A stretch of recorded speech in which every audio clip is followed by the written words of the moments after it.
मोहम्मद सुलेमान अयूब, महमूदाबाद चाकू। देखिए, वक्फ का ये मुद्दा, ये मुसलमानों पे जो वार है, ये पहली बार नहीं है। हमारे साथ, हमारे अजमतों के साथ बहुत पहले से खेला जा रहा है, और जब से बीजेपी जब आई सत्ता में, तो ये जो खेल है मुसलमानों के अजमतों के साथ, ये बढ़ गया है। और वो तादाद में ज़्यादा हैं, लेकिन हम ईमान वाले हैं, लेकिन हम अपने ईमान को भूल चुके हैं, हम अपने इतिहास को भूल चुके हैं। हमने भारत में और कई ममालिक में मुसलमानों ने शासन किया, वो अपने ईमान से लड़े और अपने तादाद पे नहीं गए, लेकिन कम होते हुए भी हर जगह फतह हासिल किए हैं। और ये फतह हमारे ईमान से हुआ, उनका ईमान बहुत जबरदस्त था। आज हम लोग अपने ईमान से फिर जाने के वजह से ये ऐसा मामला पेश आ रहा है। हम आज सोचते हैं कि शॉर्ट इनकम की तरफ बहुत जल्दी पैसा आए और हम घर मकान बना करके बस जिंदगी जीते रहे। काम इससे नहीं चलेगा। हम अपने वोट के अधिकार को नहीं समझते, एजुकेशन को नहीं समझते। करना क्या है? ये देखिए, नाराबाजी हम लगा सकते हैं, हर चीज हम बोल सकते हैं, लेकिन जब तक हम लोग अपने अंदर से खुद को नहीं बदलेंगे, कभी कुछ नहीं हो सकता।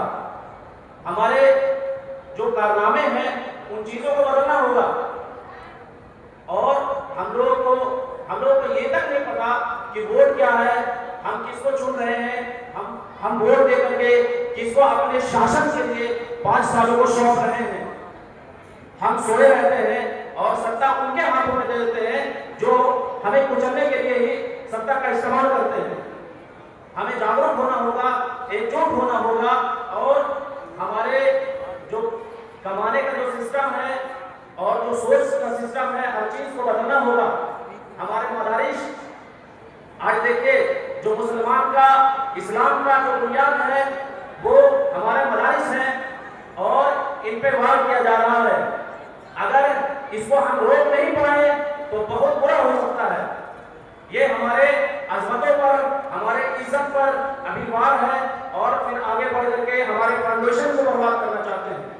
आप सोच लीजिए कि अगर मदरसा, मसाजिद अगर खत्म हो जाए तो क्या ईमान वाले बचेंगे?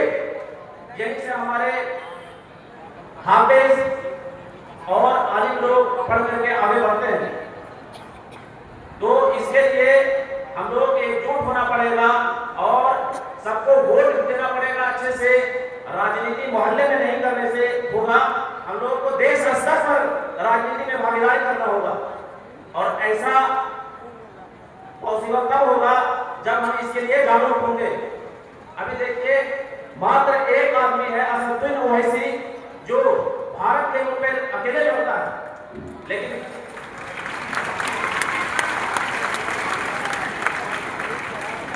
ठीक है, आज कुछ हमारे पास इतने आदमी नहीं है कि हम लोग इंडिया लेवल पे लड़ सके, लेकिन हम लोगों को एकजुट होकर करके लड़ना होगा और हमारे रहनुमा को चुनना होगा।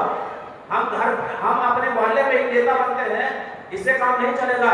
एकजुट होकर के एक बड़ा नेता चुनना होगा, और हमारा जो एजुकेशन सिस्टम है उस पर फोकस करना होगा। आप देख रहे होंगे कि अभी जो आर्मी में सिलेक्शन का जो प्रोसेस है, आप देखिए 4 साल का अग्निवीर लाया गया है। इस एजेंडे को समझिए।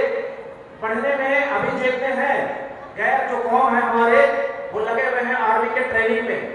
आने वाले 20 सालों में वेल ट्रेंड आर्मी होंगे वो लोग। लेकिन हमारे पास हमारे बच्चे किसी और चीज में लगे हुए हैं। अगर हम एजुकेशन सिस्टम में नहीं जुड़े, हम शासन और प्रशासन में नहीं जुड़े, तो वो लोग मजबूत होते जाएंगे और हम लोग उसके मुकाबले कुछ नहीं होंगे। तो ये इन चीजों पे गौर करना होगा और हमारे बच्चों को वो तालीम देना होगा।